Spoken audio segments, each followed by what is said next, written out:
नमस्कार. कापड बाजार कामगार गृहनिर्माण समितीच्या माध्यमातून आझाद मैदानामध्ये उपोषण सुरू आहे. कामगार एकजुटीचा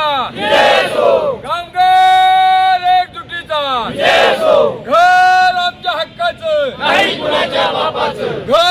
आमच्या हक्काचं, कामगार एकजुटीचा, कामगार एकजुटीचा.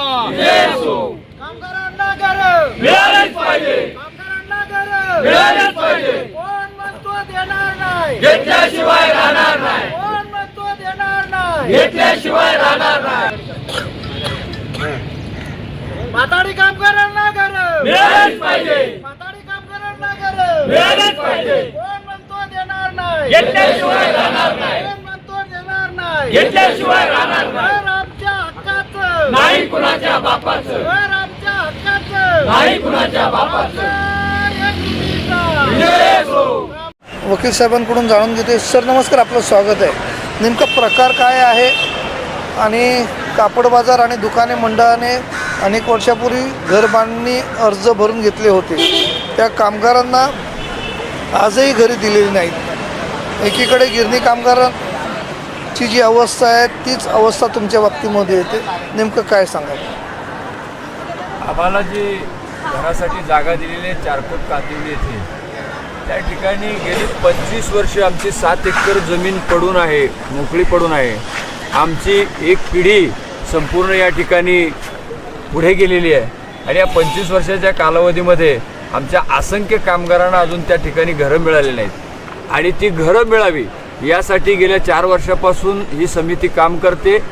गेले 2 वर्षापासून, आता 2 वर्ष होतील, आम्ही आझाद मैदानामध्ये आहोत. हे 5वं आंदोलन आहे. कामगार मंत्र्यांनी 13 मार्च 2025 रोजी 4थ्या उपोषणाला आम्हाला लेखी दिलेलं आहे की आम्ही तुमचा प्रश्न 30 दिवसात सोडवतो. त्यानंतर त्यांनी 3 वेळा बैठकाही लावल्या, परंतु त्या 3ही बैठका पुढे ढकलण्यात आल्या. आज ते शेवटची जी बैठक आहे ती 23 सप्टेंबरला लावण्यात आली होती. त्यानंतर अजून पुढील बैठकीचा निर्णय झालेला नाही. नागपूरला हिवाळी अधिवेशन सुरू आहे आणि तिथे आपला प्रश्न मांडण्याचा प्रयत्न होतो आहे. तारांकित प्रश्न असू दे, लक्षवेधी असू दे, त्यासाठी प्रयत्न होत आहेत.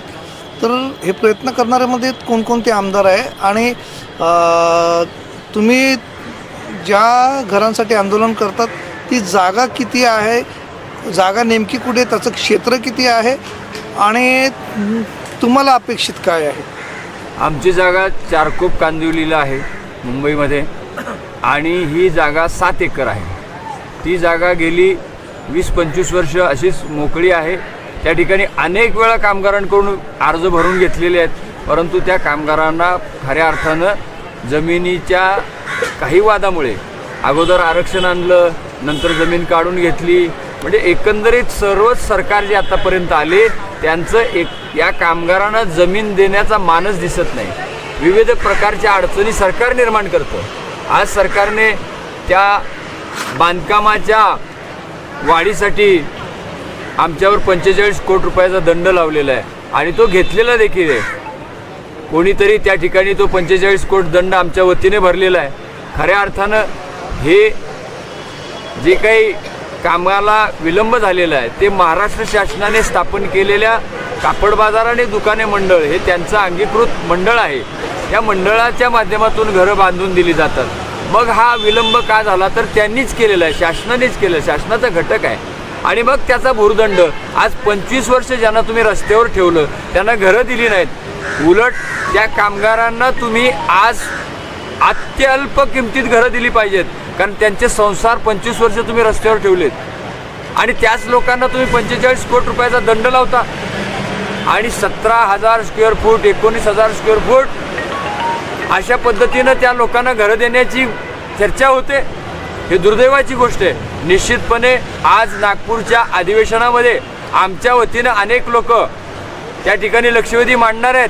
मागच्या वेळेला सुद्धा 2 लक्षवेधी मांडल्या होत्या, शशिकांत शिंदे आणि विनय कोरे. 2 लक्षवेधी आल्या, परंतु लक्षवेधी यायच्या अगोदरच आम्हाला लेखी पत्र दिलं आणि त्या लक्षवेधी थांबवण्यात आल्या. परंतु यावेळेला लक्षवेधी येणारच आहेत. कसं आहे की मुंबईमध्ये अशा ठिकाणी ही जागा आहे ज्याच्यावर सर्वांचा डोळा आहे आणि या माध्यमातून प्रत्येकजण विचार करतो ही जागा आपल्याला कशी मिळेल, आपल्या प्रकल्पाला कशी मिळेल आणि त्यामुळे सर्वच जण या कामगारांच्या वाईटावर उठलेले आहेत अशा प्रकारचं या ठिकाणी मला दुर्दैवाने सांगावंसं वाटतं. आणि या जागेवर अनेक लोकांचा डोळा असल्यामुळं ही जागा या लोकांच्या ताब्यातून काढून मग कोण हॉस्पिटल बांधायचा विचार करतो, कोण त्या ठिकाणी मैदान निर्माण करण्याचा विचार करतो, कोणी इतर जे प्रकल्प आहेत शासनाचे त्यांची घरं त्यांना तिथे मिळावीत अशा प्रकारचा प्रयत्न करतो. परंतु ज्या लोकांना त्यावेळी जागा ज्या भावनेतून दिलेली ती लोक त्या ठिकाणी जिवंत असताना, त्यांचे अर्ज तुमच्याकडे प्रलंबित असताना इतरांचा विचार कसा होऊ शकतो आणि इतर लोक त्या ठिकाणी घरं बांधण्याचा किंवा ती जागा हडप करण्याचा, ती जागा बळकावण्याचा प्रयत्न कसे काय करू शकतात. आणि ही येणारी जे सरकार आहेत ही सरकारे ह्या सर्व गोष्टी सहन कसं करू शकतं. हे सर्वजण मिळून विरोधी पक्षनेता किंवा काय असतील या सर्वांनी या विषयावर जागृत होऊन बोलायला पाहिजे. परंतु कोणी दुर्दैवानं बोलत नाही. याच्या मागे देखील संशयास्पद सर्व गोष्टी दिसून येतात. मी या ठिकाणी हा प्रश्न ऑलरेडी पत्रामध्ये लिहिलेला आहे की ही संपूर्ण मराठी माणसाची वसाहत आहे. काही 5% 10% सोडले तर संपूर्ण मराठी माणसाची वसाहत आहे आणि ही वसाहत नष्ट करण्याचा चाललेला हा प्रयत्न आहे. ही जागा काढून घेण्यात येत आहे. दुसरी गोष्ट, त्या ठिकाणी असणारे इतरही लोक आहेत त्यांच्यामध्ये देखील प्रचंड मराठी माणूस त्या ठिकाणी राहील का न राहील. कारण हे डेव्हलपमेंट, आणि आम्ही अगोदरही सांगितलेलं आहे की डेव्हलपमेंट हे लोकांच्या हितासाठी पाहिजे. जर ते लोक त्या ठिकाणी राहू शकले नाहीत, त्या डेव्हलपमेंटचा जो मेंटेनन्स आहे ते करू शकले नाहीत, तर त्या डेव्हलपमेंटचा विकासाचा त्या लोकांना काही फायदा होणार नाही. आमच्या लोकांना घरं मिळाली परंतु 10,000चा मेंटेनन्स जर ते भरू शकले नाहीत आणि जर त्यांना त्यापोटी घरं विकावी लागली तर या प्रकल्पाचा हेतू साध्य होणार नाही.